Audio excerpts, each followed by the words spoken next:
Hello and welcome to Woman Up, the podcast series by Desperate Art Wives. Today I'm speaking with Martina Mullaney. Martina is Fine Arts Programme Leader at University of Bolton. After the birth of her daughter in 2009, she started the movement Enemies of Good Art. She has a PhD at the University of Reading, which was looking at the missing mother in the canon that is feminism and art history, and her practice challenges established forms of art on maternity. Hello, Martina. Hi, Susan. Hi, nice to talk to you. And you, thank you for inviting me on. You're very welcome. Just before we came on air, you were reminding me that you had quite a few sessions over a couple of years on Resonance Radio. Mm-hmm. And I listened to one specific session yesterday on paternity and creativity. Mm-hmm. I wondered if you could tell me a bit about what led you to that moment. Was that with your work, Enemies of Good Art? Paternity and creativity. Well, we thought we might include men in the conversation. Not that I particularly wanted to at the time, because I was a raging young single mother. No, I wasn't young, but I was a young mother, a first-time mother. My daughter was young, but I started Enemies of Good Art because I felt that my practice somehow was coming to a bit of a standstill after I'd had my daughter, and not because of my creativity, because all of a sudden the art world felt like a hostile place. And Enemies of Good Art became this thing that critiqued the spaces that made it difficult for us to enter now that we had children. And when I talk about us, I'm talking about mothers, because let's face it, I'm sure like 10 years later, it's no different. It's mostly women that burden the responsibility of childcare.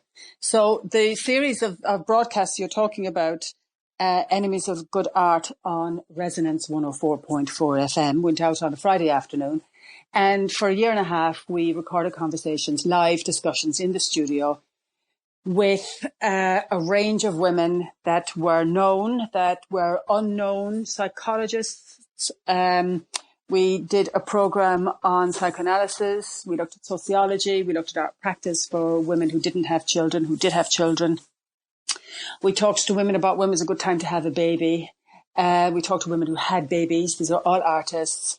And this is just off the top of my head. The first broadcast was titled Let's Not Talk About Mary Kelly, because when you talk about maternity, or definitely 10 years ago when I started this, the only artist that anybody seemed to quote or make reference to was Mary Kelly in reference to Postpartum Document, which is an amazing piece of work, but it's not the only and wasn't the only work on maternity. So we did include that piece on paternity, purely to see if we could have the conversation. It was difficult to get men into the studio.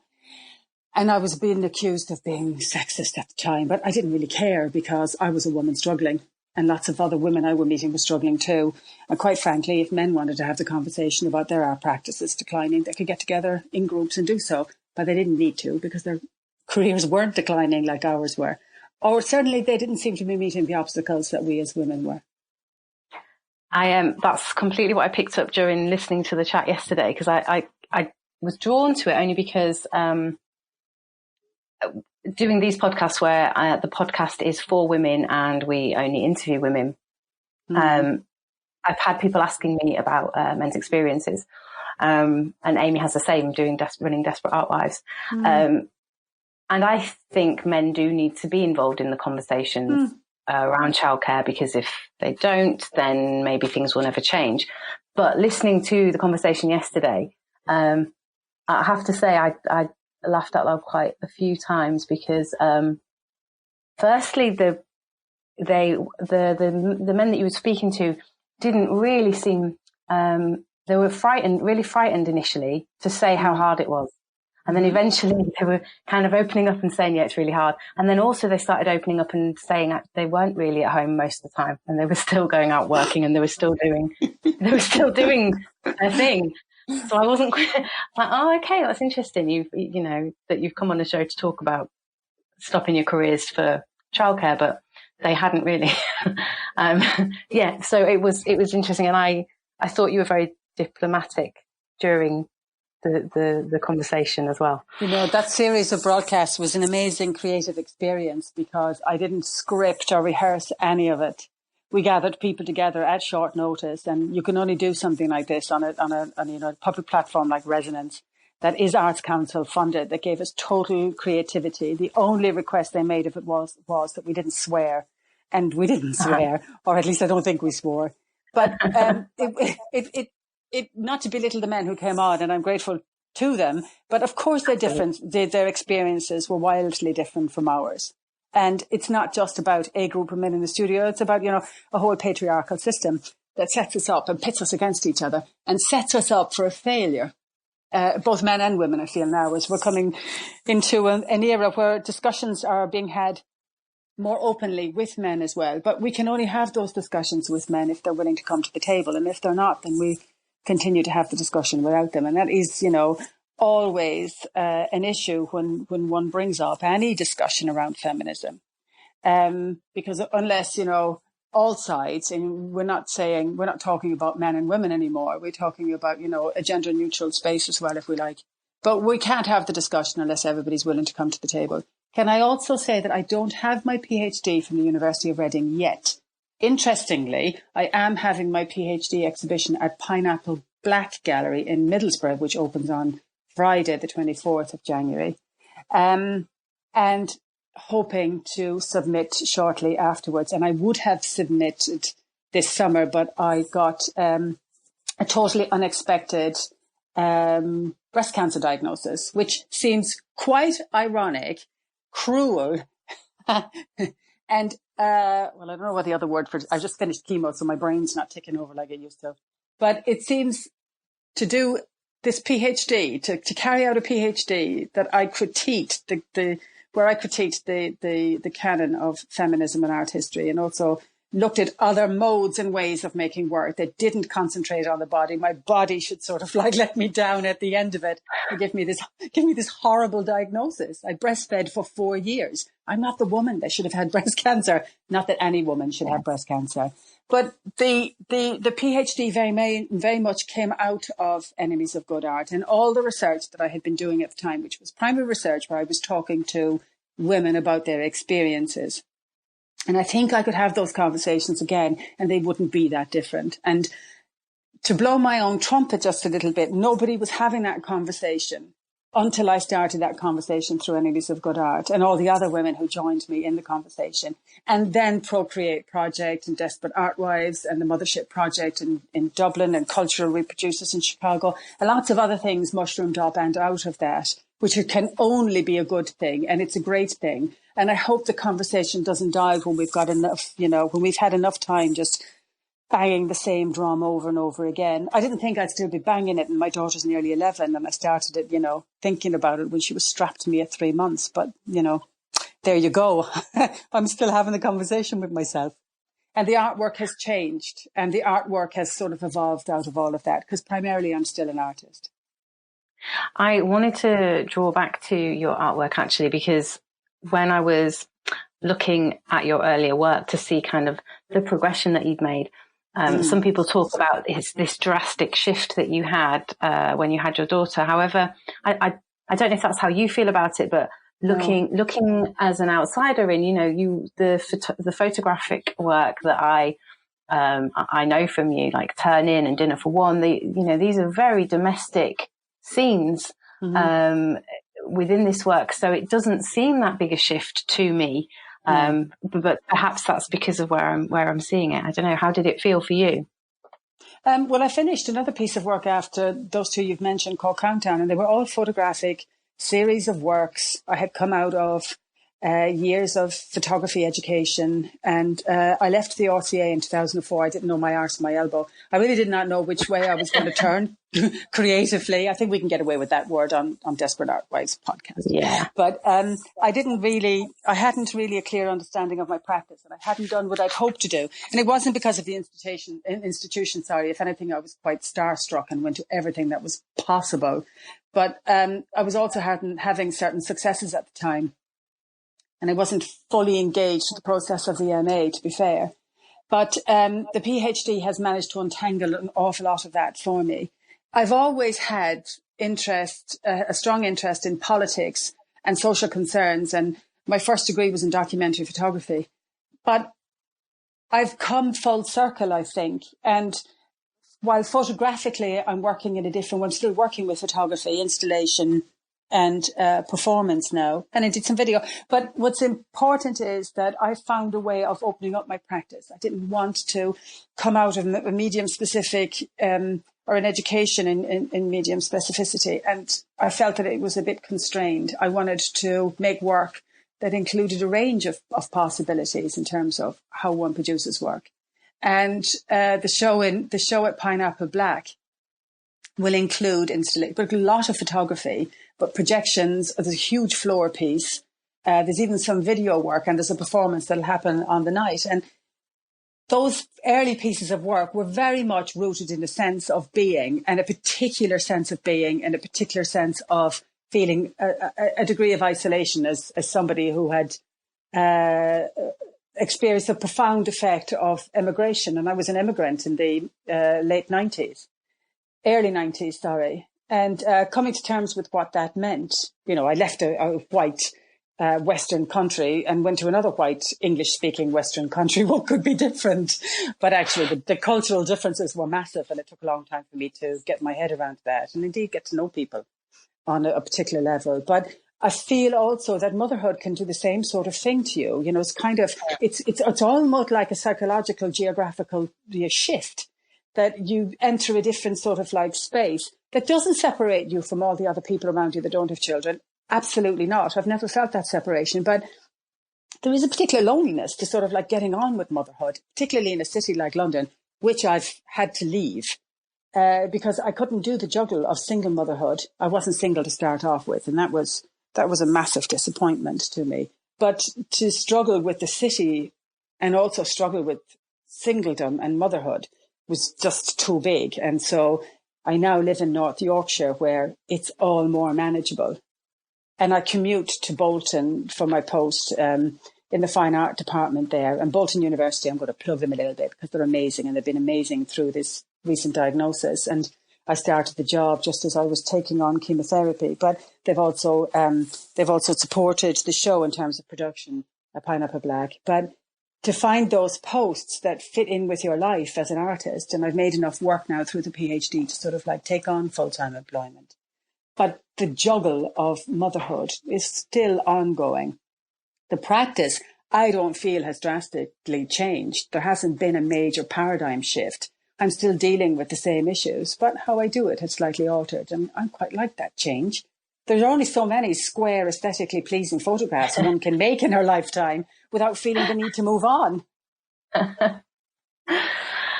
You definitely, well, correct me if I'm wrong, but you definitely talk about your practice being a feminist practice. Did you also consider it a feminist practice before Enemies of Good Art? Or is that something that you've, a term that you've used since then? You couldn't talk about feminism when I was coming through BA and MA. There was no discussion about feminism or being a feminist until the Lehman Brothers brought down banks in December 2008, just the week I gave birth.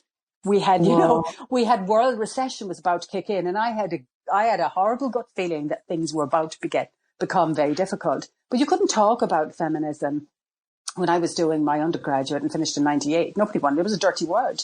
Nobody was talking about feminist concerns unless you were embedded in the middle of Birkbeck, which is an amazing institution, unless you were in the seat of feminist academia or academic feminism, which was still struggling to make waves outside its own institution. And then we had world recession, and then everybody woke up, including me, going, WFT, what happens now? And I'm trying not to swear, and what happens now? And I did a lot of swearing, but I would have always called myself a feminist, but did I have to engage with it in the way that I have now? No. And do I call it a feminist practice? Absolutely, I'm a feminist. There's no doubt about that. I'm happy to have the label, card-carrying feminist all the way. You can label it feminist practice or not, depending on. And will I always make work around maternity and motherhood and my experiences? I think I've got a bit more left in me, but I've always made work about intensely difficult personal experiences. So whether that continues to relate to my maternity or not is another thing. I suspect there will always be engagement. I remember somebody asked Mary Kelly if work was still about maternity, and she said, "Well, everything I do, I'm a mother. Why wouldn't that?" To quote Mary Kelly, which is what I said I wouldn't do. But she is amazing, fair dues. But so I can't see that there's going to be any great shift between art and life and experience and the exchange between all of those. You are a single mum. You've done Enemies of Good Art. You've been really busy working. You are a fine arts program leader. You've been having chemotherapy. You're fighting breast cancer, and you are also doing a PhD. So you're some kind of superwoman in my eyes. Please, could you tell me about your PhD? What it is that you've been researching? Oh, thank you. That's very complimentary. But I think I'm just getting on with my crap, and I don't really feel like I have much of a choice. There's the PhD has been amazing, and I met Rachel Garfield, who's my supervisor. One of them, John Russell, is the other, both at University of Reading. And I met Rachel at Nowhere. Do you remember Nowhere, when they were open on Bethnal Green Road? Film, experimental arts organisation run by Mirza and Butler. However, I met Rachel. Her practice is embedded in video and moving image, and I ranted at her just about everything.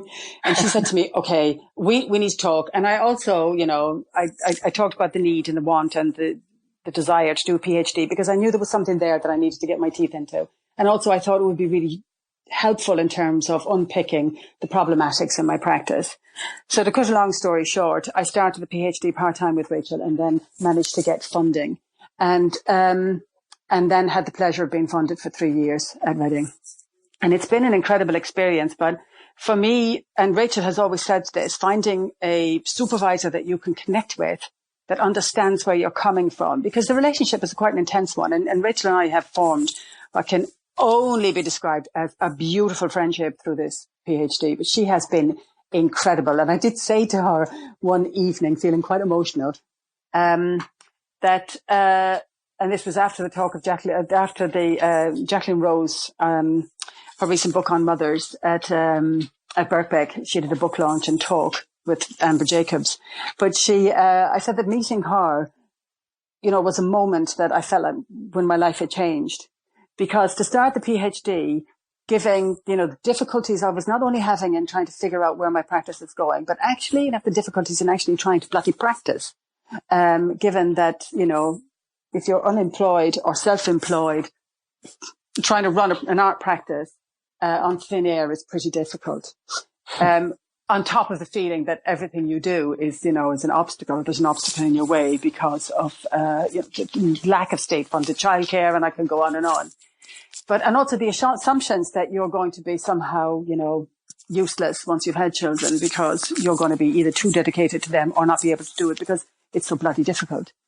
But the PhD, that intense period of study, was a gift. And it's the best way to describe it, where I got funded to read an awful lot for an intense period of time. And absolutely amazing. And that time to be able to dedicate to research and understanding what that meant and enjoying it and getting off on it and fighting all those battles that one does with their research and practice, and, those questions about what I was trying to do and how and why. And I didn't actually pin down my research question until it came to my upgrade, and that I was forced to really think about what it meant. And it was a bit of a light bulb moment, but also looking into the territory of feminism, wondering what was it about that area of research around maternity that I was looking for, and reading all sorts of, wonderful texts on feminist, art and writing, and wondering what I was looking for. But Rachel was pivotal in so much as teaching me about how research works and what to look for, what not to look for, but asking questions and important questions and just questioning everything. And I can say out of that, I started to work at home from my kitchen table. And I had interviewed hundreds of women on Resonance, about practice and how they continued to practice. Emma Hart being amazing, Emma Talbot, talking about how she'd make work at night on a smaller scale when the kids were in bed. And I was like, I don't want to sit around my table doodling because I'm not a doodler. And I wasn't not suggesting that Emma was doodling. She wasn't, but she was a painter. So she could paint small scale. And I was thinking, well, what do you do if you don't have a sketchbook or you don't have a practice that allows you to make work in a small scale? Because I've been working in dark rooms making huge prints and, very pleased the fact that I could print 40 inches by 60 at the RCA, which was wonderful, but wondering how the hell I was going to make work without access to a darkroom. And it sort of began with, my phone. Rachel described me as somebody who keeps fiddling with photography, and it resonated with me. And I really started just making pictures on my phone, and all of the work that I'm going to show on Friday, the title of the show is Usually She Is Disappointed. I saw a snippet of that with the work that you did in the Czech Republic. Yeah, Prague, that was wonderful. Yes. Well, we titled that Usually She Is Disappointed. I mean, it was wonderful to get the space. I'm not saying the work was wonderful. It was wonderful to be able to show work on former communist poster sites with Art Wall Gallery, and it's still all up on Art Wall Gallery's website. But I started fiddling with photography, and I started fiddling with audio, and I just started enjoying the process of no expectations of fiddling. And the PhD and it being funded gave me the time to do that. And it's a total privilege and a gift, like I've said before. And without that, I would have continued to struggle, but it would have taken longer. But, I think as an artist, if you're going to be an artist, if it's in your being, if it runs through your veins, you always find a way to make work. Sorry, chemo brain, I'm muddling my words. But there's always a way to make work. And Robin Appleton, who's also studying her PhD at Reading, she gave me a plaque for my fridge. It's a metal plaque. It's black, and in white writing it says, "Never, never, never give up." And I keep looking at that bloody thing, and it's still on the wall in front of me. And I probably will put it to bed once I hand in the PhD. But, the camaraderie, the community of other researchers, and living on campus for 2 of those years, being totally embedded in a big campus culture was wonderful. Tina Jenkins, the painter who won the Threadneedle Art Prize a number of years ago. And we're all, all of us, incidentally, mothers, all of us making work, all of us trying to figure it out, all of us researching at the same time, and a whole host of other people, John Traynor, Simon Wellams. I was in a privileged position where I could sit with all these amazing people and discuss and talk art and politics all at the same time. And it was a wonderful, wonderful, treasured experience. That sounds absolutely amazing. I think now I want to do a PhD. Right institution with the right supervisors who should do a PhD. Everybody should do it. And it should be funded. And everybody who wants to do a PhD should be able to do a funded PhD. Absolutely. Yeah. Not into this Martina, I'm afraid. So Martina, your PhD show, Usually She Is Disappointed, is on at Pineapple Black from January 24th until the end of February. So hopefully lots of the listeners and me, I definitely want to go and check it out and see what you've got going on there. And if you do come up this way, do let me know. It's in Middlesbrough. Thank you so much for sharing all that with us. Well, thank you for inviting me on, like I said before. It's an absolute pleasure. It's been an absolute pleasure talking to you. Thanks so much, Martina. That was Woman Up, the Desperate Art Wives podcast series.